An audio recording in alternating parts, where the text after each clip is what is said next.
Hello friends, मैं शैलेश एक बार फिर से स्वागत करता हूं आपका आपके अपने यूट्यूब चैनल परिचर्यस पर। दोस्तों, यूपी ट्रिपल एससी वीडियो री एग्ज़ाम 2023 का हम लोगों ने शुरू किया प्रैक्टिस सेट, जिसमें आज ये हमारा हिंदी का प्रैक्टिस सेट है। इसके साथ साथ जीएस का प्रैक्टिस सेट लगातार चल रहा है। इसके साथ करंट अफेयर स्पेशल वीडियो को टारगेट करते हुए पढ़ाया जा रहा है। इसके साथ साथ कल हम लोग यूपी जीके लॉन्च कर रहे हैं। यूपी जीके में हम चित्रों के माध्यम से एक चित्रात्मक प्रस्तुति आप लोगों के सामने प्रस्तुत करेंगे और कोशिश करेंगे कि जल्द से जल्द कम शब्दों में आपको यूपी के समस्त बिंदु जहां से प्रश्न पूछे जाते हैं वो सब आपको कवर करा जाए। आइए शुरू करते हैं आज का प्रैक्टिस सेट। और आज के प्रैक्टिस सेट का अपना पहला प्रश्न है, आयकर से माफ़ी एवं पूर्ण मुक्ति के लिए किसे प्रार्थना पत्र लिखेंगे। जैसे कोई इनकम से रिलेटेड कोई भी जानकारी छुपाता है या फिर ऐसी कोई गतिविधि करता है तो वह किससे अपनी माफ़ी के लिए किसे प्रार्थना पत्र लिखेगा। तो यहाँ पर आप आसानी से पहचान सकते हैं कि आयकर अधिकारी ही पूर्ण रूप से इसके लिए जिम्मेदार होता है। कोई भी माफ़ीनामा लिखता है तो वह आयकर अधिकारी को ही लिखकर अपनी गलती को मानेगा और उसमें सुधार करेगा, जिससे आयकर अधिकारी चाहेगा तो उसकी गलती को माफ़ करेगा। अगला प्रश्न, य र ल व किस प्रकार के व्यंजन हैं। बताइए आप लोग। अगर बात करें ऊष्म व्यंजन की तो श ख श ह ये चारों जो हैं ऊष्म व्यंजन हैं। स्पर्श व्यंजन में क च ट त प ये सभी वर्ग के पांचों वर्ग के सभी अक्षर इसमें आ जाते हैं। अयोगवाह की अगर बात करें तो अंग और अह ये दोनों जो हैं अयोगवाह हैं। अगर बात करें य र ल व की तो ये अंतस्थ व्यंजन हैं। अगला प्रश्न, लिपि चिन्हों के क्रमबद्ध समूह को क्या कहते हैं। लिपि चिन्ह है उसके क्रमबद्ध समूह को क्या कहते हैं। आप लोग इसके उत्तर दीजिएगा। लिपि चिन्ह क्रमबद्ध समूह को क्या कहेंगे, वर्णमाला। लिपि चिन्ह का मतलब क्या होता है कि जैसे वर्ण जो होते हैं उन्हीं को लिपि कहा जाता है। जैसे अभी हम लोग इसे पढ़ रहे हैं य र ल व, ये हमारा लिपि है, ये देवनागरी लिपि है और इन्हें जब क्रम से लिखते हैं तो उसे वर्णमाला कहते हैं। तो इसलिए इसका जो उत्तर होगा ये होगा विकल्प डी, वर्णमाला। अगला प्रश्न, ऊष्म वर्ण है, इनमें से कौन से वर्ण ऊष्म हैं। तो अभी हमने ऊपर बताया कि श ख श जो हैं ये तीनों जो हैं ये ऊष्म व्यंजन कहे जाते हैं। य र ल व को अंतस्थ कहा जाता है। अगला प्रश्न, निम्नलिखित शब्दों में से स्वर संधि को पहचानिए। जितने भी शब्द हैं जब आप इनका संधि विच्छेद करेंगे तो बड़ी आसानी से आप संधि को पहचान सकते हैं। अगर बात करें अभयारण्य की तो अभय प्लस अरण्य से मिलकर बना है अभयारण्य। इसके बात करेंगे सरोवर की, सरह प्लस वर से मिलकर बना सरोवर, इसमें विसर्ग संधि है। तपोभूमि की बात करें, तपह प्लस भूमि से मिलकर बना है तपोभूमि, इसमें भी विसर्ग संधि है। दिगंबर की बात करें तो दिग प्लस अंबर से मिलकर बना है दिगंबर, तो दिगंबर में हो जाता है व्यंजन संधि। यहाँ पे जो विकल्प ए है अभयारण्य, यह जो होगा एकदम सही होगा, क्योंकि अभय का अ और अरण्य के अ दोनों मिलकर बड़े आ का मात्रा यानी यहाँ पे जो है दीर्घ स्वर संधि पाई जाती है। अगला प्रश्न, यह पुस्तक भी हाथों हाथ बिक गई। यहाँ पर जो हाथों हाथ शब्द है इसमें पूछा है कि कौन सा समास है। तो कर्मधारय समास, इसमें विशेषण विशेष से होता है। प्रथम पद विशेषण होता है, द्वितीय पद विशेष से होता है। विशेषण विशेष की विशेषता बताता है तो वहाँ पर होता है कर्मधारय समास। जैसे नील गाय, यानी नीली है जो गाय, गाय की विशेषता है कि वह नीली है।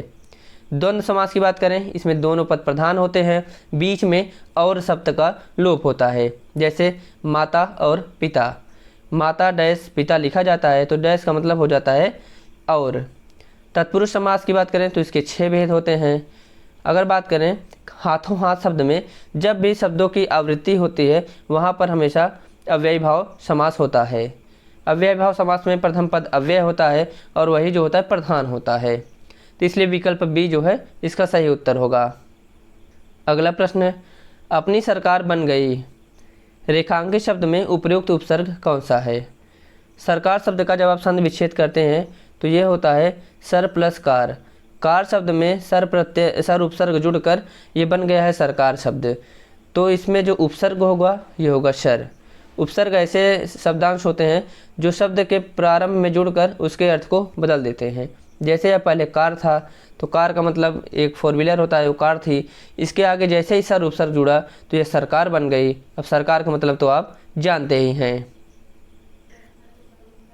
अगला प्रश्न, वाह बहुत अच्छा किया।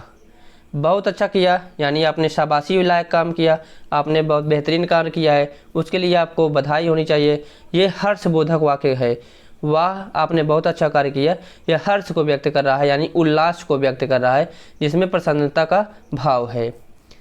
अगर तिरस्कार की बात होती तो वहाँ पे तिरस्कार का भाव होता। शोक का भाव होता तो अरे ये घटना घट गई, तो वहाँ पे जहाँ शोक होता वहाँ पे शोक का भाव होता। तो ये सब जो हैं, अगर बात करें वह आप बहुत अच्छा किया तो यहाँ पर हो जाएगा हर्षबोधक। अगला प्रश्न, अमी के तत्सम रूप को पहचानिए। अमी जो शब्द है यह पर्यायवाची है अमृत का, तो इसका जो तत्सम होगा ये होगा अमृत। अगला प्रश्न, आखर शब्द का तत्सम रूप कौन सा है। आखर शब्द आप इसका आराम से देख सकते हैं, इसके जो विकल्प हैं काफ़ी आसान है। तो अक्षर को तद्भव के रूप में जो शब्द है ये आखर में बदल जाता है। आखर का जो तत्सम है ये होता है अक्षर। अगला प्रश्न, नीचे दिए गए विकल्पों में से तत्सम शब्द का चयन कीजिए। अब बताइएगा आप लोग इसमें से कौन सा तत्सम शब्द होगा। पड़ोसी एक तद्भव शब्द है। बहू यानी इसका तत्सम होता है पुत्रवधू। शहीद यह भी तद्भव है। बात करेंगे गोधूम की तो गोधूम तत्सम शब्द है। अगर इसके तद्भव की बात करें तो ये हो जाता है गेहूँ। गोधूम तत्सम है, इसका तद्भव होता है गेहूँ। अगला प्रश्न, निम्नलिखित शब्दों में विदेशी शब्द को पहचानिए। इनमें से कौन सा शब्द विदेशज है, विदेशज है या फिर कह सकते हैं विदेशी है। बताइए आप लोग इसका उत्तर क्या होगा। अगर आप चारों ऑप्शन को देखते हैं, मिर्च, अटपटा, खट्टा, कलेक्टर, तो यहाँ पर जो कलेक्टर शब्द है यह अंग्रेजी भाषा का शब्द है, इसलिए यह कह सकते हैं कि विदेशज है, यह बाहर से आया हुआ है जो अंग्रेजी भाषा यानी इंग्लिश भाषा का शब्द है। अगला प्रश्न, इनमें से कौन सा भाववाचक संज्ञा है। भाववाचक संज्ञा वो होती है जो भावनाओं को व्यक्त करती है। आप इसमें से बड़ी आसानी से समझ सकते हैं। जैसे खटास, खटास का दो अर्थ होता है। एक खटास का मतलब खट्टा, एक खटास का मतलब होता है कि रिश्तों में जो खटास आती है यानी एक दरार एक दूरियाँ बनती हैं, उसे खटास कहते हैं।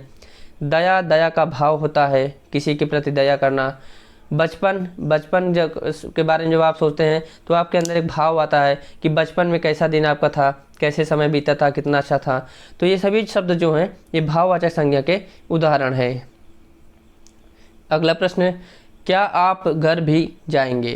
तो यहाँ पे जो आप शब्द है इसमें पूछा है कि वाक्य के रेखांकित पद हैं। इसमें जो आप शब्द दिया है, बताइए इसका उत्तर क्या होगा। तो इसका उत्तर होगा सर्वनाम। आप शब्द जो है एक निजवाचक सर्वनाम है। जैसे आप, स्वयं, मैं अपना काम आप ही कर लूँगा, मैं अपना काम स्वयं ही कर लूँगा। तो ये ऐसे शब्द जो होते हैं ये निजवाचक सर्वनाम के भेद होते हैं। अगला प्रश्न, निम्नलिखित में से विशेषण को पहचानिए। बताइए आप लोग इसमें से कौन सा शब्द विशेषण है। तो यहाँ पे जो विकल्प ए है आप देखिए क्रोधी। जैसे राहुल बहुत क्रोधी लड़का है, तो राहुल की विशेषता है कि वह बहुत क्रोधी है, या फिर कह सकते हैं कि राहुल क्रोधी बालक है।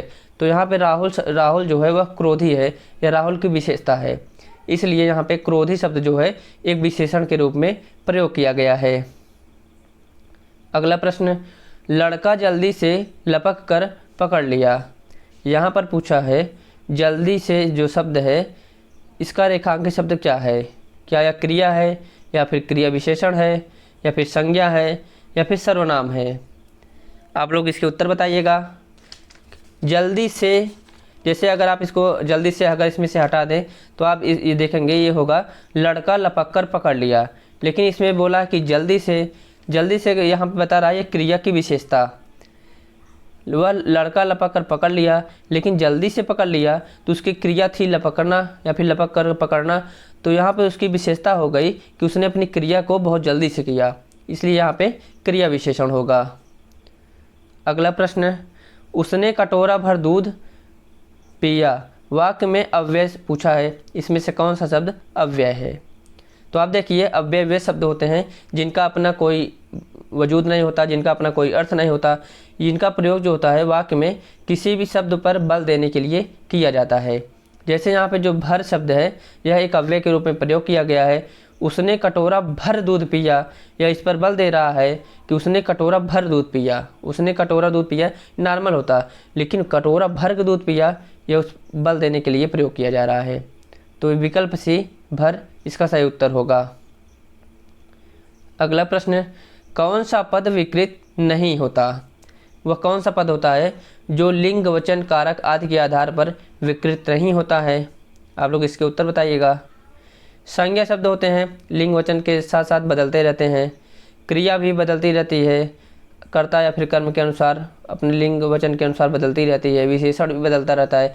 लेकिन अव्यय शब्द जो होते हैं जैसे भर हो गया या फिर भी हो गया, आप बताइए इसमें से ऐसा क्या करेंगे कि इनके शब्द में परिवर्तन होगा या फिर इनके अर्थ में परिवर्तन होगा?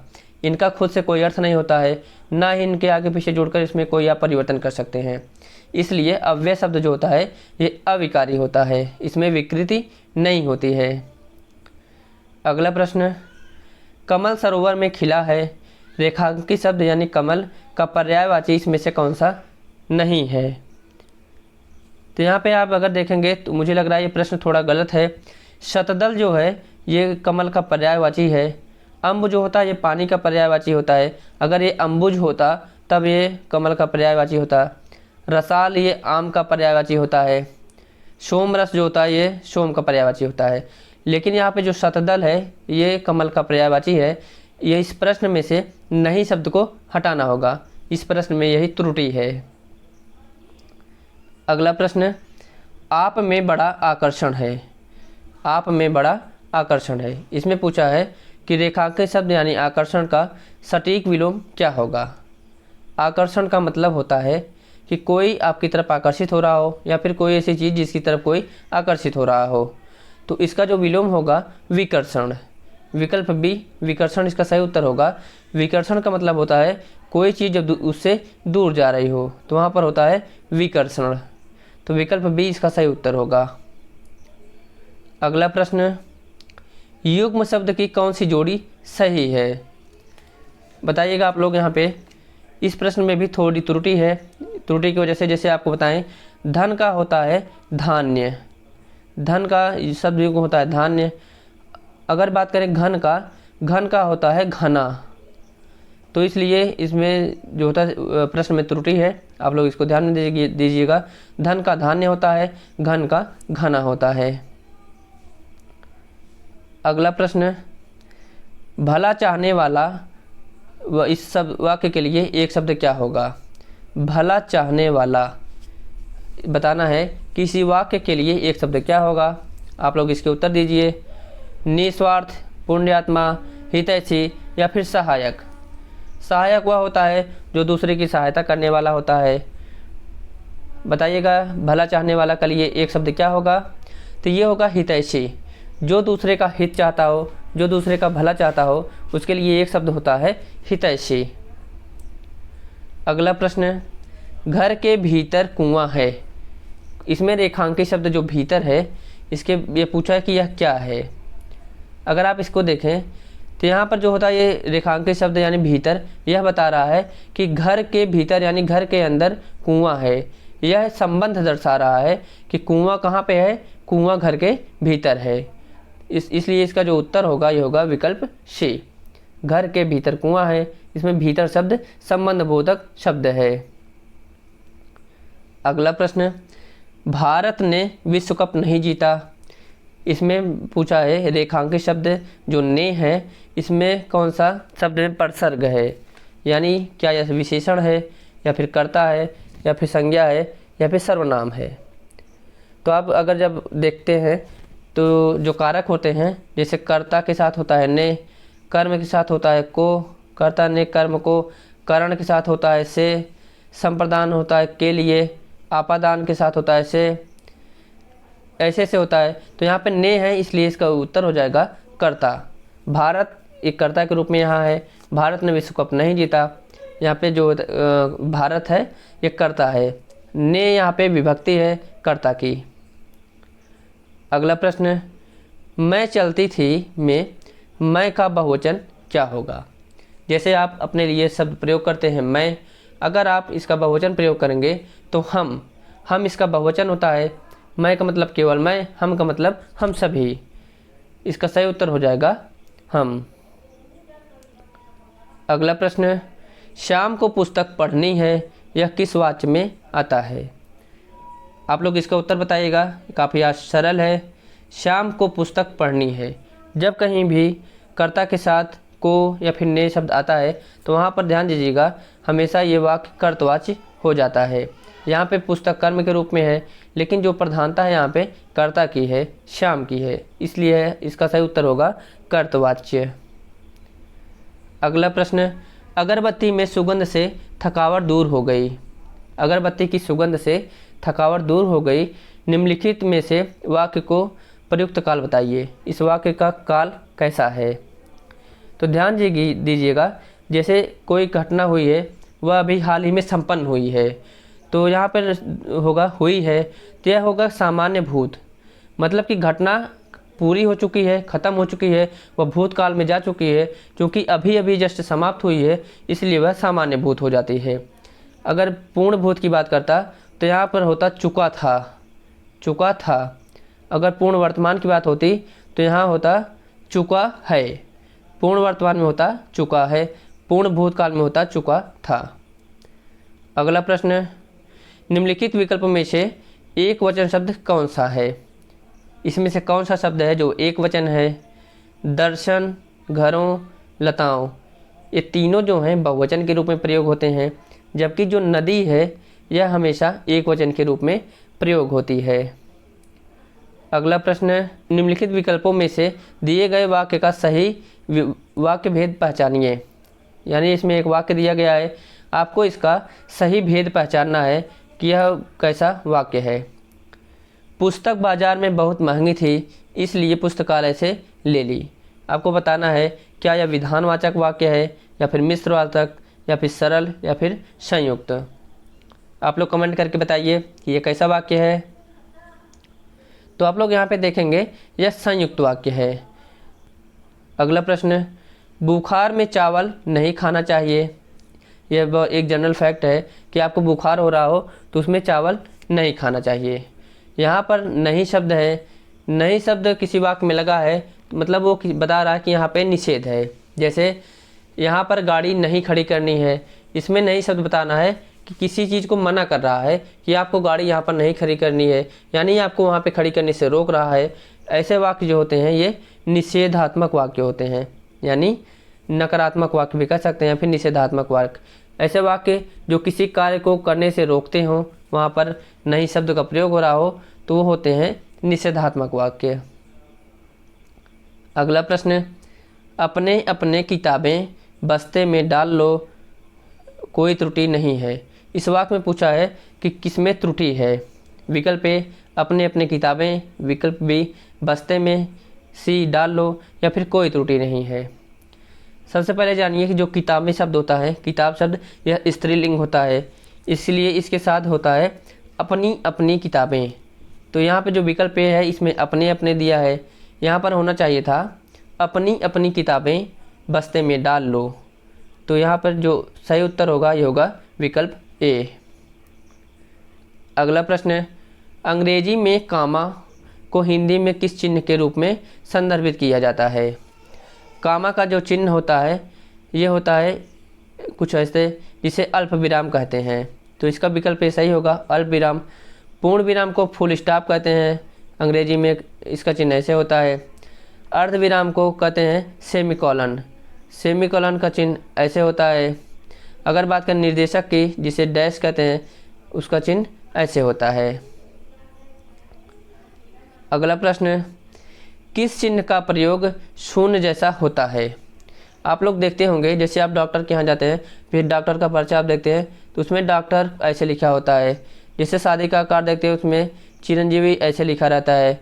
तो यहाँ पर जो शून्य जैसा प्रयोग किया जाता है इसे कहा जाता है लाघव चिन्ह। लाघव चिन्ह का उपयोग किसी शब्द को संक्षिप्त में लिखने के लिए किया जाता है। जैसे डॉक्टर का डा लिख कर यहाँ लाघव चिन्ह लगा दिया जाता है, इससे पता चलता जाता है कि यह डॉक्टर हैं। वैसे अगर मास्टर के आगे, माँ के आगे अगर लाघव चिन्ह लगा दिया जाता है, इससे पता चल जाता है कि ये मास्टर है। अगला प्रश्न, विपिन को समझाना बेकार है, वह तो अवधि खोपड़ी का है। वह अवधि खोपड़ी है। रेखांकित में मुहावरे का अर्थ क्या होगा? अवधि खोपड़ी का होना मतलब कि आप समझ सकते हैं किसे कहा जाता है। जो एकदम धूर्त मूर्ख हो, एकदम निपट मूर्ख हो, उसे कहते हैं कि अवधि खोपड़ी का, सनकी आदमी। अगला प्रश्न, जहाँ न पहुँचे रवि वहाँ पहुँचे कवि, लोकोक्ति का सही अर्थ क्या होगा? आप लोग बताइए। अक्सर इसका प्रयोग होता रहता है कि जहाँ न पहुँचे रवि वहाँ पहुँचे कवि। रवि का अर्थ होता है कि सूर्य। जहाँ सूर्य की किरणें भी नहीं पहुँच पाती हैं, वहाँ पे कवि की कल्पना पहुँच जाती है। कवि जो होता है ये कल्पनात्मक होता है, हमेशा कल्पना करता रहता है। जैसे आप अभी हैं कि मैं अभी 2 मिनट पहले कल्पना कर रहा था कि मैं अमेरिका में हूँ और वहाँ के प्रेसिडेंट जो बाइडेन के साथ बैठकर चर्चा कर रहा हूँ। तो ये मेरी कल्पना है। यदि कोई कवि होता है वो कहाँ कहाँ तक कल्पना करके जाता है, या आप उसकी कविताओं के माध्यम से समझ सकते हैं। तो जहाँ रवि की रोशनी यानी सूर्य नहीं पहुँच पाता है, वहाँ पर कवि की कल्पना पहुँच जाती है। तो विकल्प डी यह सही है। अगला प्रश्न, जो स्त्री सूर्य भी न देख सके, वाक्यांश के लिए उचित शब्द होगा। यह प्रश्न कई बार परीक्षाओं में पूछा जा चुका है। बात करें अगर जो स्त्री सूर्य भी न देख सके, तो इसके लिए जो एक वाक्यांश के लिए एक शब्द होता है, ये होता है असूर्यमपश्या। तो विकल्प सी इसका सही उत्तर होगा। अगला प्रश्न, दिए गए विकल्पों में से उत्कंठा के समानार्थी शब्द कौन से हैं? आप लोग इसका उत्तर कमेंट करके बताइए। उत्कंठा का समानार्थी क्या होगा बताइएगा आप लोग। तो ये होगा उत्सुकता या फिर अभिलाषा। तो विकल्प ए सही होगा। उत्सुकता, उत्कंठा का अर्थ होता है उत्सुकता या फिर अभिलाषा, या फिर कोई कार्य करने की जो अभिलाषा होती है, हार्दिक इच्छा होती है, उसे अभिलाषा कहते हैं। अगला प्रश्न, निम्नलिखित में से एक पश्चिमी वर्ग की बोली नहीं है। इसमें से कौन सी है जो पश्चिमी हिंदी वर्ग की एक बोली नहीं है? कन्नौजी पश्चिमी हिंदी की बोली है, ये पश्चिमी यूपी में बोली जाती है। ब्रज भाषा भी पश्चिमी हिंदी की बोली है, और खड़ी बोली भी पश्चिमी हिंदी की बोली है। लेकिन अगर बात करें छत्तीसगढ़ी की, इसके साथ साथ बात करें अगर बघेली की, और इसके साथ बात करें अगर अवधी की, तो ये तीनों जो हैं ये पूर्वी हिंदी की बोलियां हैं। तो यहाँ पे विकल्प बी इसका सही उत्तर होगा कि पश्चिमी बोली की नहीं है, वो है छत्तीसगढ़ी। अगला प्रश्न, सिंधी भाषा का संबंध किससे है? जो सिंधी भाषा की उत्पत्ति हुई है वो किससे हुई है? आप लोग बताइएगा।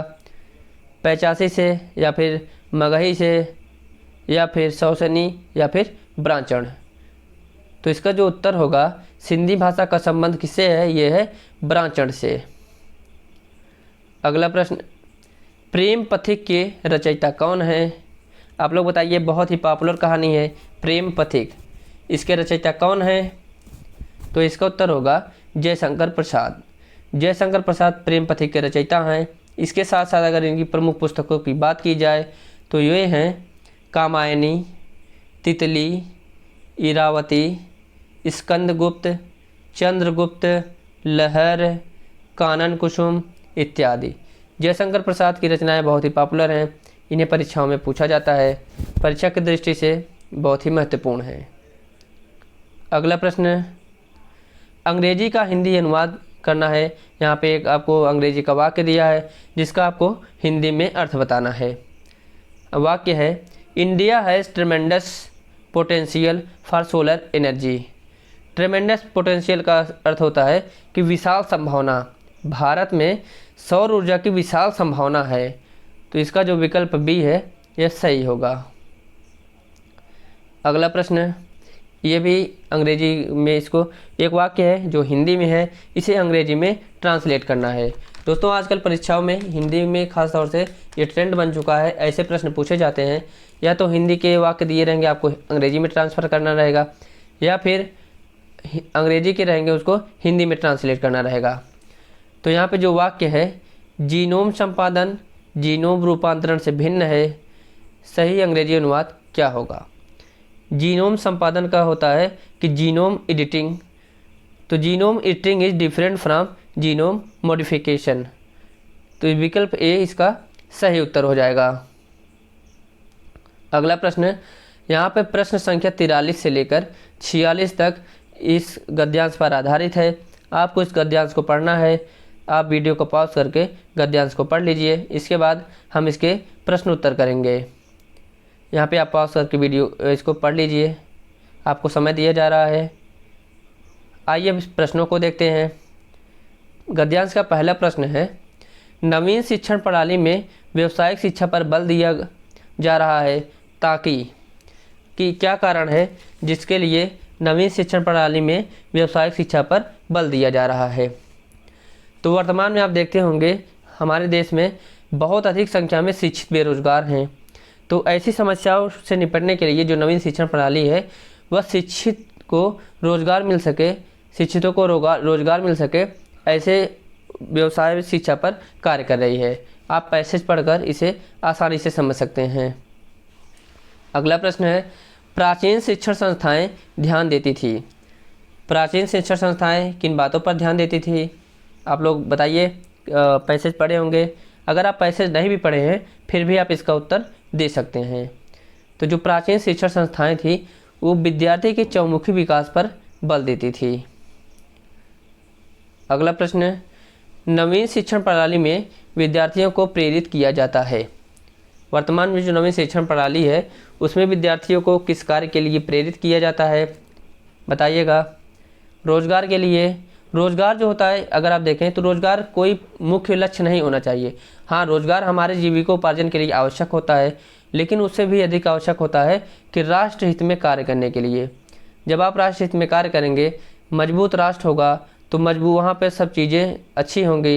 एक अच्छा राज्य ही, एक अच्छा राष्ट्र ही एक अच्छे नागरिक द्वारा एक अच्छे राष्ट्र का निर्माण किया जाता है। राष्ट्र अगर मजबूत होगा तो वहाँ का नागरिक भी अच्छे से रहेगा, किसी भी चीज़ की खतरा नहीं होगी, किसी पड़ोसी देश से कोई खतरा नहीं होगी, तो वहाँ की ज़िंदगी सुचारू होगी। अगला प्रश्न है, प्राचीन समय में विश्व में शिक्षा और संस्कृति का प्रमुख केंद्र था। आप बड़ी ही आसानी से इसका उत्तर दे सकते हैं। तो प्राचीन समय में जो शिक्षा का केंद्र था, तो आप तक्षशिला का नाम आप लोग सुने ही होंगे, तो ये था भारत। भारत प्रारंभ से ही, प्राचीन काल से ही शिक्षा का और संस्कृति का प्रमुख केंद्र रहा था। अगला प्रश्न है, सिंदूर की होली किस विधा की रचना है? तो सबसे पहले आपको बताना है कि सिंदूर की होली किस विधा की रचना है। यह कहानी है, उपन्यास है, नाटक है या फिर निबंध है। इसके साथ साथ आपको बताना है कि यह किसकी रचना है। तो आप लोग कमेंट करके बताइएगा यह क्या है। तो सिंदूर की होली जो एक नाटक है, बात करें यह किसकी रचना है, तो यह है लक्ष्मी नारायण मिश्र की रचना है। अगला प्रश्न, साकेत किसकी रचना है? बहुत ही पॉपुलर रचना है, आप लोग इसके उत्तर बताइए। साकेत किसकी रचना है? तो ये है मैथिली शरण गुप्त। साकेत जो है मैथिली शरण गुप्त की रचना है। अगला प्रश्न, इनमें से कौन छायावादी रचनाकार नहीं है? तो छायावाद में 4 प्रमुख हैं। चारों में अगर बात करें, महादेवी वर्मा हैं, निराला हैं, जयशंकर प्रसाद हैं। यहाँ पे राम नरेश त्रिपाठी नहीं होंगे, तो विकल्प डी इसका सही उत्तर होगा। हिंदी साहित्य के इतिहास लेखन की परंपरा का सूत्रपात किसने किया? हिंदी साहित्य के इतिहास की लेखन की परंपरा, इसको प्रारंभ किसने किया या फिर इसका सूत्रपात किसने किया? आप लोग इसका कमेंट करके उत्तर बताइए। जॉर्ज ग्रियर्सन व्याकरण के लिए बहुत महत्वपूर्ण है, हिंदी के व्याकरण के लिए। रामचंद्र शुक्ल या फिर मिश्र बंधु। तो इसका जो उत्तर होगा, हिंदी साहित्य के इतिहास लेखन की परंपरा का जो सूत्रपात किया है वो है गार्सा द ताशी। तो आज का सेशन यहीं पे समाप्त होता है। कैसा लगा आज का सेशन जरूर बताइएगा। आज के सेशन में काफ़ी अच्छे लेवल के भी प्रश्न थे। उम्मीद है सेशन आपको पसंद आया होगा। अगर पसंद आया हो तो वीडियो को लाइक करें, चैनल को सब्सक्राइब करें और अपने दोस्तों तक शेयर करें। हम आपको बता दें, कल से या फिर कह सकते हैं आज, हो सकता है आज से ही हम लोग यूपी स्पेशल जीके जो है पढ़ाने वाले हैं। उसके साथ साथ उसमें उसका करंट भी अपडेट रहेगा, जिसको एक चित्रात्मक प्रस्तुति के माध्यम से प्रस्तुत की जाएगी। तो मिलते हैं अगले वीडियो में, तब तक के लिए धन्यवाद, नमस्कार।